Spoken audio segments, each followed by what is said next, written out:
Hola, recibe un cordial saludo. Siempre para mí será un honor el poderme acercar ahí donde tú estás y siempre pedirle a Dios que nos bendiga, pero sobre todo que bendiga tu vida, que la haga prosperar, pero así como prospera tu alma.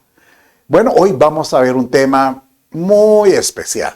Le he titulado El tiempo de arreglar los altares. Pero ¿qué es eso del altar? Bueno, no se aparte porque Dios nos va a hablar muchísimo. Acompáñeme y pidámosle que Él sea quien hable en esta reunión.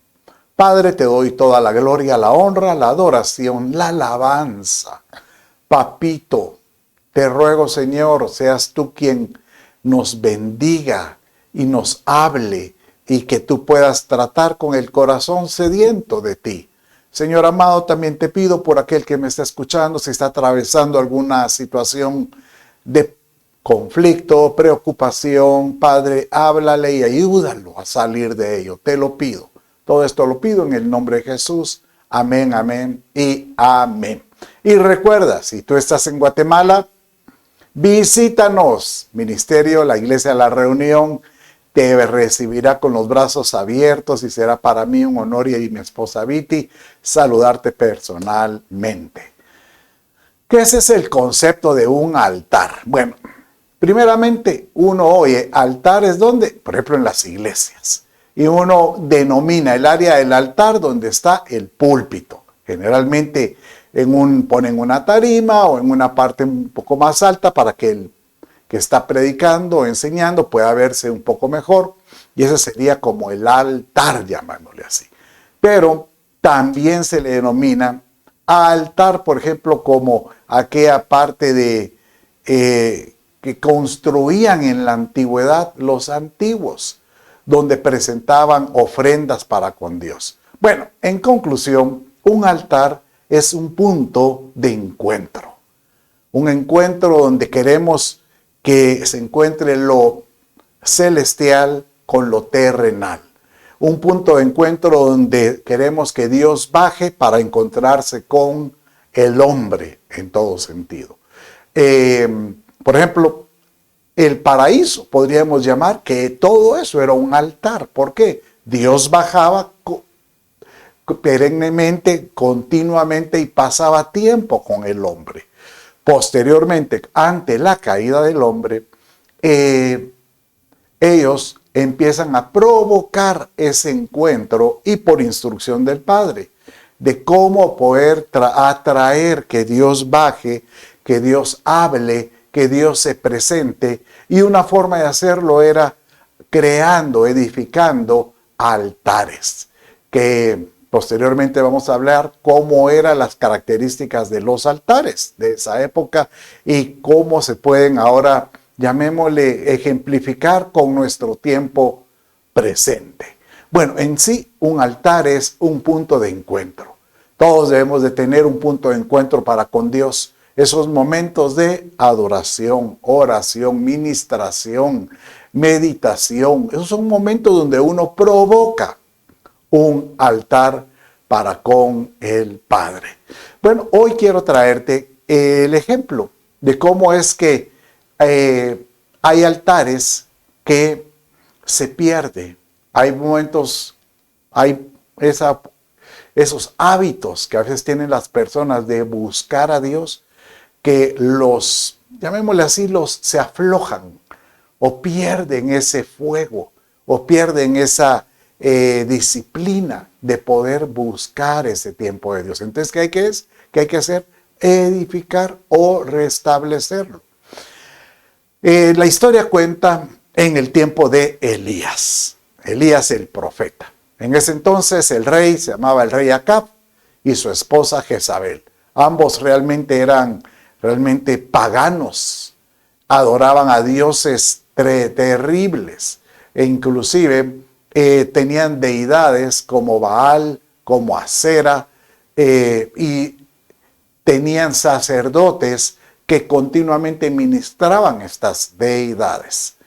Bueno, un altar tiene una particularidad que se utiliza también para que la persona pueda presentarle algo a Dios como un sentido de agradecimiento. Y puede ser pues una ofrenda animal generalmente, vegetal o inclusive mineral. Entonces, un altar recibía algo para el Padre. Bueno, en el tiempo de Elías sucedió que el altar estaba prácticamente destruido. ¿Pero por qué? Porque ya no había ofrenda que presentar. De alguna manera, el hecho de que Elías haya detenido la lluvia provoca una sequía donde ya no hay grano, ya no existe alimento, ya no hay desarrollo vacuno, llamémosle así. Entonces prácticamente se vuelve muy escaso. El grano es para comer, pero nadie piensa un grano para presentarle a Dios. Bueno, entonces viene Elías y ante Acab le dice: provoquemos que baje el Dios de cada uno de nosotros y nos hable y demostremos quién es el Dios que realmente gobierna. Y Acab lo aceptó. Entonces Acab viene y agarra a sus 450 sacerdotes dedicados a Baal. Y habían otros tantos iguales dedicados a Acera. Entonces estos 800 personas edificaron su propio altar. Es más, Elías y les preguntó y les dijo: tienen que presentar algún tipo de ofrenda, y buscan ellos un buey para ellos, buscan un buey para presentarle a Dios. Y dice en una forma pues cómica que pasan todo un día estos sacerdotes bailando, danzando. Si usted lo quiere leer, está de Primera Reyes, capítulo 18, y ahí encuéntrense cómo es que ellos buscan la presencia de su Dios y no se mira nada. Pero es muy interesante la forma como se muestra Elías y hace eco de lo que ese pueblo necesitaba. Vaya conmigo y vamos a leer en Primera Reyes, capítulo 18, 30 al 32. Dice así: entonces dijo Elías a todo el pueblo: acercaos a mí. Esto lo dijo después que el otro grupo había hecho malabares y no sucedió nada. Entonces, lo primero que hace Elías es: acérquense. ¿Sabe qué sucede cuando se pierde un altar? Que el pueblo se aleja y hay que volverlo a acercar. El pueblo se acercó y él arregló el altar del Señor que estaba arruinado. En otras versiones dice derribado. Y tomando Elías 12 piedras conforme al número de las tribus de los hijos de Jacobo, al cual había sido dada palabra, vamos a leerlo mejor así, dada palabra de Jehová diciendo: Israel será tu nombre, edificó con piedras un altar en el nombre de Jehová. Después hizo una zanja alrededor del altar en que cupieran 2 medidas de grano, y dice posteriormente que él pidió ciertas medidas de agua para empapar totalmente el agua, y en este surco que hicieron alrededor se llenara de ese elemento precioso y escaso. Tenían 3 años que no llovía. Y cuando él solo levanta las manos y le pide al Padre: Señor, recibe esto, dice que desciende del cielo un fuego que consume todo. Consumió el agua, consumió la ofrenda totalmente. Y con esa autoridad todo el mundo quedó asombrado. Y fue cuando Elías tomó la autoridad espiritual y dice que él degolló a todos estos paganos sacerdotes. Pero aquí lo interesante es ver cómo es que un pueblo ante una crisis pierde la sensibilidad de encontrarse con su Dios. Y eso puede suceder ahora actualmente. Ante ciertas crisis que pueda estar pasando alguna persona, siente que ya no tiene esa necesidad o esa, llamémosle, algo que sea imperante en su vida como una obligación de buscar nuevamente a Dios, sino que empieza uno buscando alternativas para poder sacar su problema por medio de otros, pues llamémosle soluciones, fuera de lo que Dios puede hacer. Y hoy, en este mensaje de hoy, te quiero decir, el anhelo del Padre es que volvamos y nos acerquemos a Él.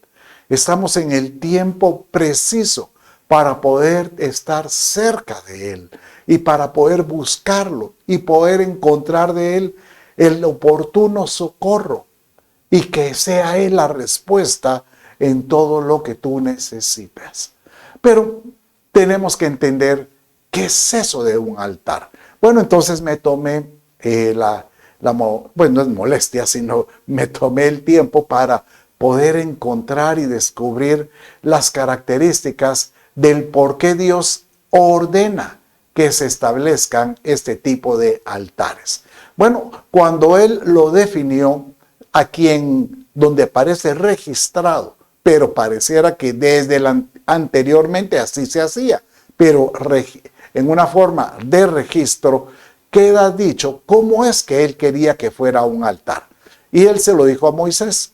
Vaya conmigo en Éxodo capítulo 20, verso 24 y vamos a leer al 26. Y dice de esta manera: harás un altar de tierra para mí y sobre él sacrificarás tus holocaustos, tus ofrendas de paz, tus ovejas, tus bueyes, y en todo lugar donde yo haga recordar mi nombre, vendré a ti y te bendeciré.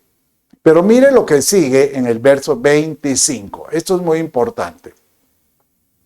Y si me haces un altar de piedra, no lo construirás de piedras labradas, porque si alzas tu cincel sobre él, lo profanarás, y no subirás por gradas a mi altar para que tu desnudez no se descubra sobre él.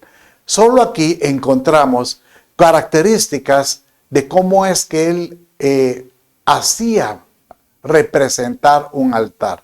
Y uno era: no lo harás con piedras labradas. En otras palabras, cuando tú quieres que la presencia de Dios venga, no tratarás tú de hacer imitaciones, no tratarás de utilizar modelos, mecanismos que utiliza el mundo para poder atraer a la gente o para poder atraer la presencia de Dios. Acuérdese que un altar es un punto de encuentro de lo terrenal con lo espiritual. Un punto de encuentro donde queremos que Dios descienda, que el pueblo se acerque. Entonces, no utilices modelos para poder entretener o tratar de provocar que la gente le guste más el altar que la misma presencia de Dios. Por eso dice: no lo hagas con cincel, porque lo puedes profanar.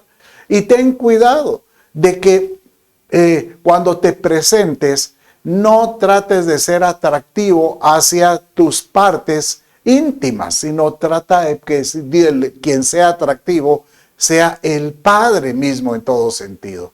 Solo aquí encontramos una revelación tan linda acerca de que el momento del altar, ya sea en tu casa, ya sea en la iglesia o en esos lugares, en el grupo o donde te sientes, que sea lo más natural, que sea un momento donde tú puedas decirte: Señor, aquí recibe lo que nosotros te ofrecemos, ¿verdad? Y esto pues nos lleva a pensar qué sucedía con este grupo de piedras, con este grupo de esta ofrenda y ese fuego. ¿Qué sucedía? Bueno, vamos a leer ahora, digamos, ya en una orden cronológica, cómo es que van apareciendo los altares en diferentes etapas de la escritura. Y empecemos con Noé. Dice que Noé posteriormente, cuando bajaron las aguas después del diluvio, entonces en tierra, lo primero que hizo Noé fue edificar un altar. Solo aquí encontramos particularidades que el altar siempre debería estar presente. Siempre tiene que estar presente. Y en este caso, pues eso fue lo que él hizo. Entonces dice en Génesis 8, 20 y 21. Y edificó Noé un altar al Señor, y tomó de todo animal limpio y de toda ave limpia, y ofreció holocaustos en el altar. Y el Señor percibió el aroma agradable. Esto es muy importante, que del altar suba un aroma que sea agradable. Y dijo el Señor para sí: nunca más volveré a maldecir la tierra por causa del hombre, porque la intención del corazón del hombre es mala desde su juventud. Nunca más volveré a destruir todo ser viviente como lo he hecho. Y aquí está hablando acerca de otra vez destruir la tierra con un diluvio de agua. Aunque sí aparece en la escritura que dice que va a haber una destrucción por fuego en el fin de los tiempos. Entonces, ¿qué es lo que caracterizó el altar de Noé? Que lo que él presentó, dice que tenía que ser un animal limpio, ave limpia. Y como yo les decía, también a Moisés se le enseñó que podían presentar, por ejemplo, grano, podían presentar ofrendas vegetales. Pero de alguna manera también había ofrenda mineral, porque a veces él decía que se presentara aceite en algunos casos, ¿verdad? Entonces, cuando uno habla de un altar, es de poder presentarle algo a Dios, con una actitud de decirle: Señor, recibe aquí. Nuestra actitud debería decir: Señor, recibe mi vida en todo caso. Tómala, aquí te la presento. Y Hebreos menciona que nosotros podemos presentar sacrificios. Cuando uno habla de esa ofrenda que se ponía en el altar anteriormente como animal, mineral o vegetal, se hacía un sacrificio o un holocausto. Ese era el término, holocausto. Entonces, nosotros dice que cuando adoramos a Dios, presentamos sacrificios de alabanza. Entonces, en un momento, cuando tú puedas adorar a Dios en tu lugar íntimo, presenta sacrificios que te cueste, pero que sea una adoración plena para Él, porque es algo que sube como olor fragante. Preséntate a ti mismo con tu vida misma en todo sentido. Preséntate con sacrificios, dice, de justicia. O sea, Señor, justifícame. Eso quiere decir: Padre, yo reconozco que he pecado. Señor, reconozco que he fallado y me cubro con la sangre de Cristo. Por eso creo en Cristo y que me perdona mis pecados. Esos son sacrificios de justicia. Me viene a la mente ahorita una de las características que tenía un profeta cuando él llegaba a algún lugar, cuando era solicitado. Entonces, antes de llegar él, por ejemplo, con el patriarca de la comunidad a dar sus servicios, antes él tenía que llegar al lugar donde estaba el altar del lugar, de ese poblado o esa ciudad. Y cuando él agarraba el altar, él tenía que ver tres cosas. Primero, él lo que hacía era, miraba el altar y miraba si estaba ordenado, si tenía las piedras, y no estaba labrado, y ver si estaba, pues, de alguna manera en la posición correcta. Segundo, agarraba y pasaba el dedo en la grasa que había ahí y poder tocar para ver qué tipo de ofrenda era la que ponían, si eran las ofrendas correctas. Y tercero, palpaba las piedras para ver si el altar estaba por lo menos todavía tibio. Eso quiere decir que tenían un sacrificio o un holocausto continuo, o sea que era un altar que se utilizaba. Si las tres salían aprobadas, él podía llegar con el patriarca y decirle: Dios va a hablar en este lugar, Dios va a descender en este lugar. Si alguna de las tres no cumplía, sencillamente él agarraba sus sandalias y las chocaba contra sí, diciendo: yo despido el polvo, porque en este lugar no va a descender Dios. Y hacía notificar que tenían que ordenar el altar para poder tener esa visita del Padre en todo sentido. Bueno, entonces vamos a entender ahora varios altares que se edificaron y la importancia de los mismos. Yo lo he clasificado como altares con algún tipo de, llamémosle, nombre, porque con eso nos hace recordar por qué ahí es necesario tener altares o tener un altar y poder pedirle a Dios con ciertos requerimientos específicos. Por ejemplo, ¿se acuerda usted cuando Abraham, que no podía tener hijos y por años se lo pidió a Dios, y después cuando ya era viejo, a los 100 años, Dios le otorga a su hijo Isaac? Bueno, su único hijo, y es más, hasta su nombre fue cambiado de Abraham hasta Abraham con 2 As. Abraham significa como príncipe o de la realeza, y Abraham significa padre de multitudes. Incluso Sara también cambió su nombre de Sara a Sarai. Cuando tiene 12 años, viene el Padre, el Señor, y le habla y le dice: Abraham, preséntame o presenta en un altar a tu hijo único al que tanto amas. Mire, esto debió haber sido yo diría, un impacto, porque él tanto pedir por su hijo y Dios se lo pide en sacrificio. Pero tal era la certeza de este hombre que Dios le dijo: yo te haré padre de multitudes, que él sencillamente dijo: mi Dios una solución tiene. Y dice que cuando él va con el hijo, con Isaac, dice que suben al monte, ¿verdad? Y el hijo, cuando están subiendo, le dice: mira, padre, pero no llevas la ofrenda. Y él le dijo: claro que la llevamos. Y posiblemente el hijo pensó: ¿seré yo o no? Pero seguramente él pensó: algo va a hacer el padre, ¿verdad? Entonces, dice la escritura de esta manera. Y a este altar yo le llamé un altar familiar. Y dice en Génesis 22, 9 al 11. Y cuando llegaron al lugar que Dios le había dicho, edificó allí Abraham un altar y compuso la leña y ató a Isaac su hijo y lo puso en el altar sobre la leña. Voy a poner aquí un paréntesis. Puede imaginarse a un niño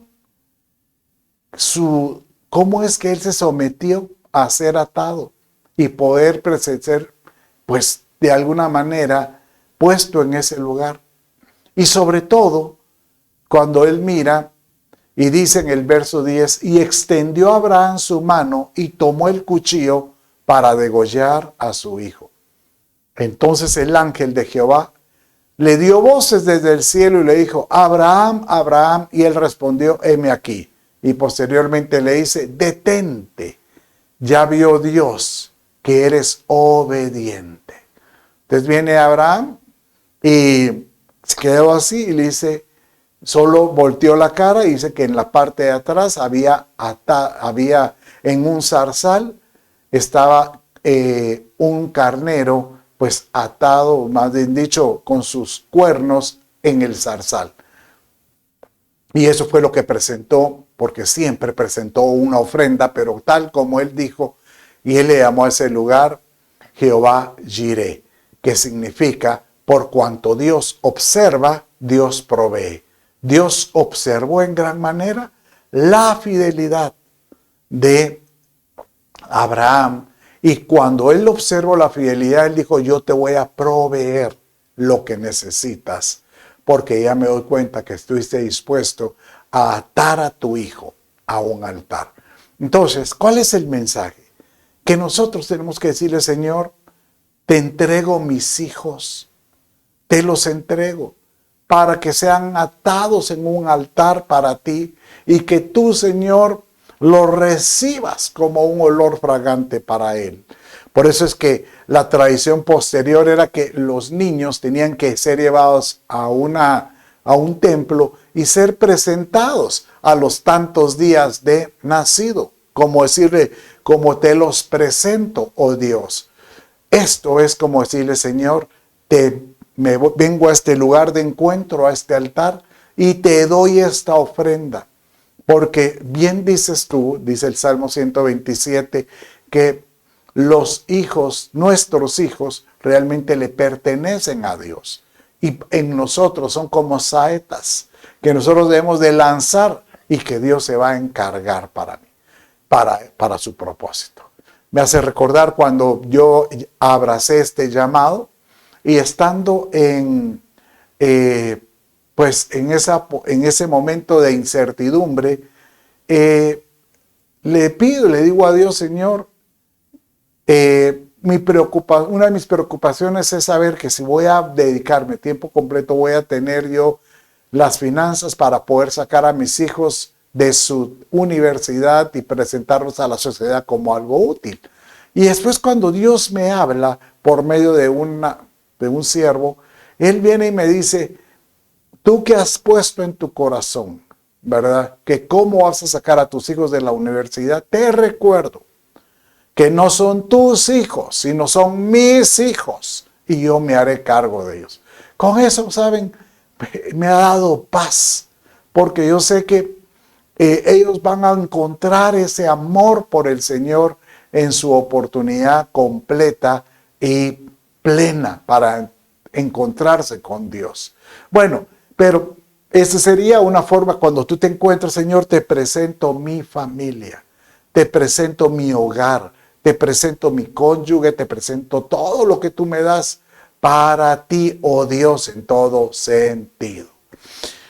Bueno, siguiendo otro de los altares que aparece en la Escritura, aparece este otro altar que yo le llamé altar de agradecimiento, aunque podría ser un altar memorial, pero un agradecimiento por todo lo que Dios hace en tu vida.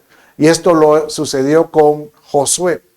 Josué, después de conquistar y de haber distribuido a todas las tribus en las diferentes regiones de Canaán, prácticamente antes inclusive de morir, ya estaba viejo, él dice, bueno, hagamos algo en memoria de lo que Dios ha hecho con Israel. Te dice en Josué 22, 26 y 27. Por tanto, dijimos, construyamos ahora un altar, no para holocaustos, ni para sacrificios, sino para que sea testigo entre nosotros y vosotros. O sea, es un altar memorial. Y entre nuestras generaciones después de nosotros, que hemos de cumplir el servicio del Señor delante de Él con nuestros holocaustos, con nuestros sacrificios y con nuestras ofrendas de paz, para que en el día de mañana nuestros hijos no digan a nuestros hijos, no tenéis porción en el Señor. Mire, qué hermosa esta declaración última, porque está diciendo que aunque este altar memorial solo nos hace recordar lo bueno que ha sido Dios con nosotros, esto no quita que debemos siempre tener un altar en el cual nosotros podamos presentar algo para el Señor, un holocausto que suba como olor fragante para Él, y que siempre haya, como dice aquí, en el corazón de todos, hasta nuestros hijos, esa intención de decir, te voy a presentar algo que te agrade, algo que te saque una sonrisa. Varias veces el Padre, cuando le decían el tabernáculo, cuando desarrollaban el tabernáculo, que Él decía, presenten los sacrificios en el orden correcto. ¿Por qué? Para que esto suba como un olor agradable, como una fragancia. Yo puedo imaginarme como decir que el Padre hace esto, miren. Ahí está Chito, ahí está Viti adorándome, ahí me está presentando su vida, ahí está haciendo un sacrificio para mí, un sacrificio que es agradable a mí. Y de esta manera, pues recordar continuamente que Dios es el único que merece toda gloria, todo honor y toda adoración en nuestra vida. Bueno, pero hay otro altar muy hermoso o muy especial en este caso, y es en la vida de Gedeón. Gedeón dice que era un joven que vivió en el tiempo cuando estuvo sitiado Israel por medio de los madianitas. Sitiado quiere decir que ellos cancelaban las entradas de producto y no podían salir producto para vender, por ejemplo. Entonces ellos estaban consumiendo y tenían que administrar muy bien su comida para poder subsistir. Entonces, cuando él estaba escondiendo el grano, dice que en un lagar, aparece esta deidad angelical que era el Señor, se puede entender que era el Señor, y le dice, varón esforzado y valiente. Entonces de ahí viene una conversación donde Gedeón le dice, tú me estás diciendo a mí esforzado y valiente y no me ves aquí escondiendo el grano. Y empiezan esa conversación y el Señor le dice, con esa fuerza que tienes para contestar, solo con esa fuerza vas a poder conquistar. Y cuando Gedeón adquiere la certeza que ha sido llamado por Dios, él viene y dice, tuve un encuentro con el Señor. ¿Cómo no voy a agradecer? ¿Cómo no voy a edificar algo? Porque ahora Él, en el temor que yo tenía, Él me ha dado paz y seguridad. Entonces, vaya conmigo y vamos a leer en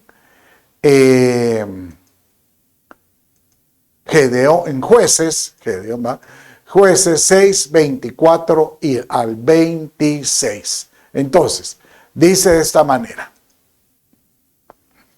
Y edificó allí Gedeón altar a Jehová, y lo llamó Jehová Shalom, o Jehová mi paz. Por eso le llamé a este altar de paz, porque lo que fue a provocar Dios es, tengan paz, Gedeón, tengan paz, porque aquí mi presencia está con ustedes, el cual permanece hasta hoy en Ofra de los Abiezeritas. Aconteció que la misma noche le dijo Jehová, toma un toro, o sea, mire, eso es muy importante, toma un toro del hato de tu padre, el segundo toro de 7 años, y derriba el altar de Baal que tu padre tiene, y corta también la imagen de acera que está junto a él, y edifica altar a Jehová, tu Dios, en la cumbre de este peñasco, en lugar conveniente. Tomando el segundo toro, sacrifícalo en holocausto con la madera de la imagen de acera que habrás cortado. Mire, este es un mensaje muy lindo porque aquí ya empezamos notando que así como se levantan los altares de Dios, el enemigo, que es un imitador por excelencia, también desarrolla altares, pero que buscan a deidades o a la idolatría. En otras palabras, acuérdese que hablamos que un altar es un lugar de encuentro con Dios. Entonces, el enemigo trata de que la persona levante altares para que se encuentren con dioses ajenos o dioses que en su, llamémosle, en su personalidad puedan darle a esa persona pues lo que ellos creen que deben de recibir, una respuesta, pero realmente solo reciben, acuérdense que el enemigo de nuestras almas solo viene a matar, robar y destruir. Entonces, el Padre sabe que hay una batalla entre altares, porque eso da a entender que las personas, aunque buscan a Dios, también buscan otros medios, otros mecanismos y levantan altares de estos otros mecanismos donde pasan tiempo encontrando aquí una respuesta. Y esto se vuelve una competencia y eso no le agrada al Padre. En este caso, con Gedeón, él le dice, qué bueno que levantes este altar, pero tienes que destruir los altares que le han quitado mi presencia a este lugar. Y era un altar, ¿se acuerda qué curioso? Las mismas deidades con las que batalló Elías, los de Baal, sacerdotes de Baal y de Acera, en esta época, ya habían pasado tal vez unos 500 años, y la gente sigue con ciertas costumbres. Y dice, con esa madera de estos altares de madera, estos ídolos de madera, vas a edificar, con ese leño vas a edificar un altar de piedra, vas a presentarme ahí una ofrenda y yo voy a descender. ¿Sabe qué sucedió? Que al otro día, cuando se quitan las deidades ajenas, esto que era del Padre, el mismo Padre como que caen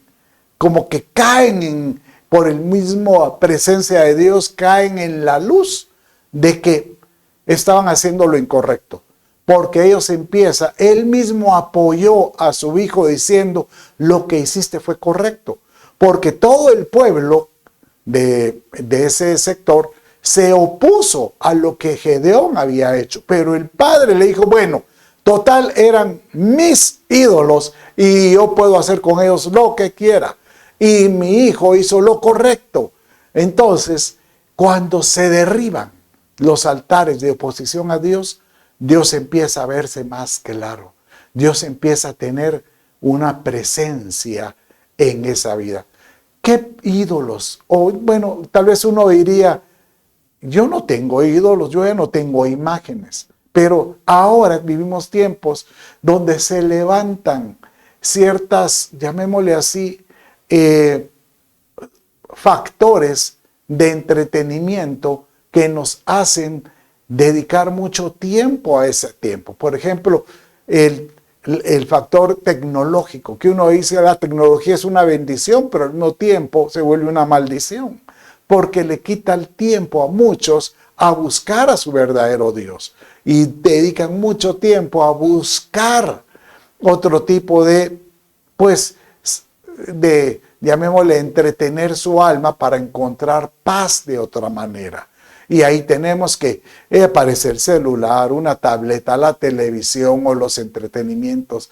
Y no, yo no estoy, miren, no quiero que sepa esto. Yo no estoy de acuerdo a que uno se entretenga, claro. Por eso ver un partido, ver algo así. Pero el problema es cuando ya te dedicas a esto. Eso se vuelve como un altar donde uno indirectamente pasa más tiempo viendo esto que lo otro. Un altar de adoración debería ser continuo. Ahorita vivimos una época en que mucha gente dice, no, yo busco a Dios el domingo y tal vez algún día entre semana. Y esos son los momentos de adoración que tiene de su altar. Pero no debe ser un altar continuo, sacrificio continuo. Bueno, rápidamente vamos a ver ahorita con otro altar. Y esto sucedió con David. Dice que David, el rey, cuando él encontró y mandó a censar al pueblo, dice que Dios no le agradó y empezó a haber una plaga sobre toda la nación misma. Entonces él vino y tuvo que edificar un altar, y aquí le llamo un altar de misericordia. Mire, dice así. Llega con un personaje que era el dueño de una tierra y Araúna dijo, ¿por qué viene mi señor al rey su siervo? Y David respondió, para comprar a ti la era, a fin de edificar un altar a Jehová para que cese la mortandad de pueblo. Entonces, encontramos que definitivamente nosotros tenemos que tener esos momentos de comunión para decirle, Señor, ten misericordia de mi casa, de mi hogar, de mi trabajo, de mi familia, de mis relaciones, de mi persona. ¿Por qué? Porque al nosotros entender que podemos encontrar el altar correcto, vamos entonces a darle importancia a ese altar y empezar a sacar altares que tienen motivos equivocados. Hoy llamaría altares pues como le dice Oseas, altares que nos obligan a darle la espalda al Señor o a pecar. Como dice Oseas 8:11, porque multiplicó Efraín altares para pecar. Tuvo altares para pecar.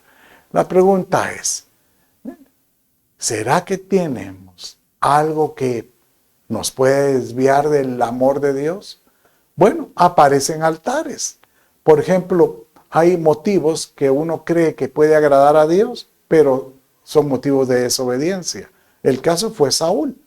Saúl dice que él recibió órdenes muy claras de Dios por medio del profeta Samuel.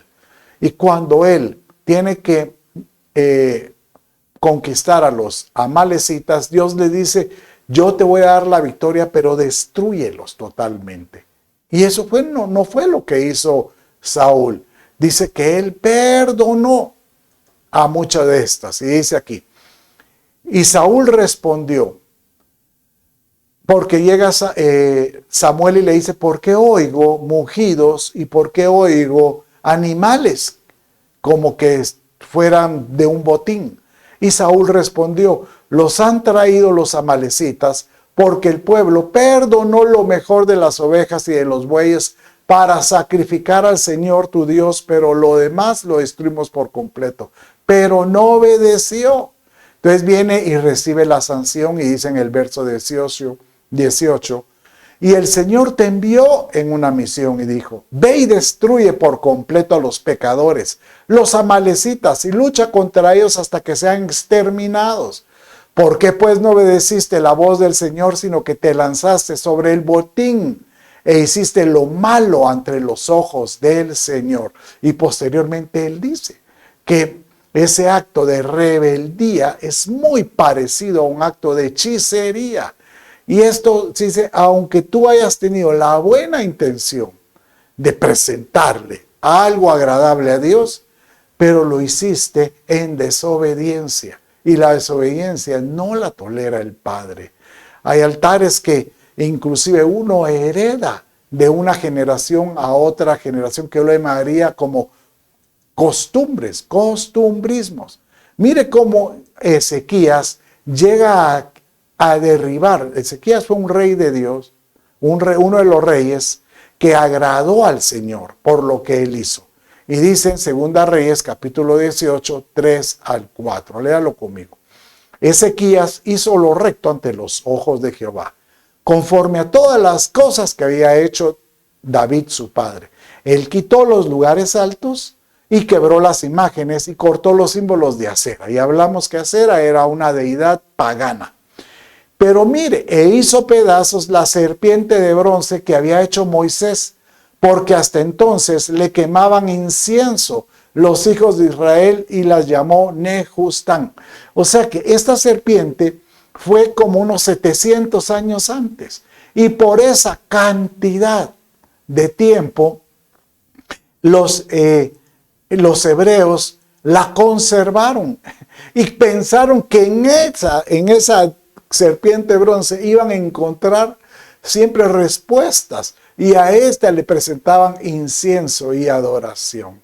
Realmente eso le quita la personalidad del Dios Todopoderoso en nuestra vida. Dios siempre te dice, búscame porque yo quiero estar presente en tu vida. El Salmo 84, 13, 4 hace referencia a esto de esta manera. Aún el gorrión halla la casa y la golondrina nido para sí donde ponga sus polluelos. Cerca de tus altares, oh Jehová de los ejércitos, Rey mío, Dios mío. Bienaventurados los que habitan en tu casa, perpetuamente te alabarán. En otras palabras, el Señor te dice, busca mi presencia y haz un altar donde tú puedas tener la certeza que yo descienda para escuchar tu voz. Un altar donde yo descienda para observarte.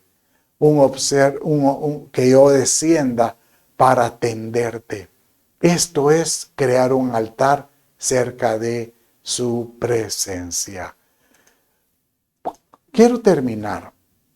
Sabes que el pueblo de Dios prácticamente le cerró, el que ya el Padre mismo dijo, ya no aguanto más a Israel.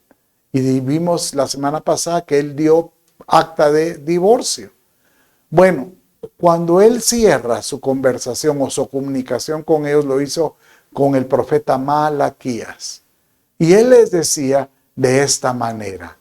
Mire lo que dice capítulo 1, versos 7 al 8. Y con esto finalizamos. Ofreciendo sobre mi altar pan inmundo, vosotros decís, ¿en qué te hemos deshonrado? En que decís, la mesa del Señor es despreciable, y cuando presentasteis un animal ciego para el sacrificio, ¿no es malo? Y cuando presentasteis el cojo y el enfermo, ¿no es malo? ¿Por qué no se lo ofreces a un gobernador? ¿Se agradaría de ti o te recibiría con benignidad, dice el Señor de los ejércitos? En otras palabras, lo que él dice es,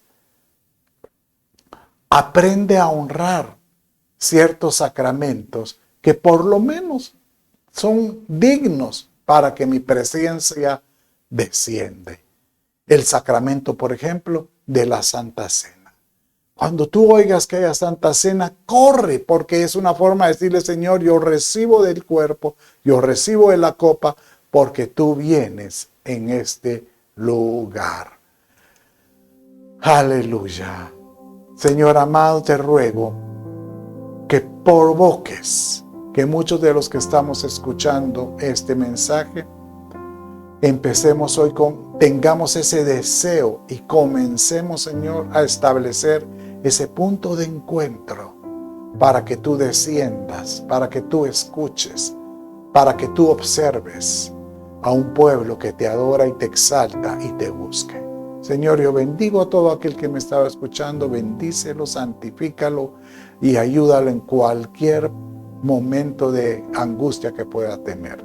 Desde ya te lo pido en el nombre de Jesús tu Hijo. Amén, amén y amén. Dios me los bendiga. Un abrazo.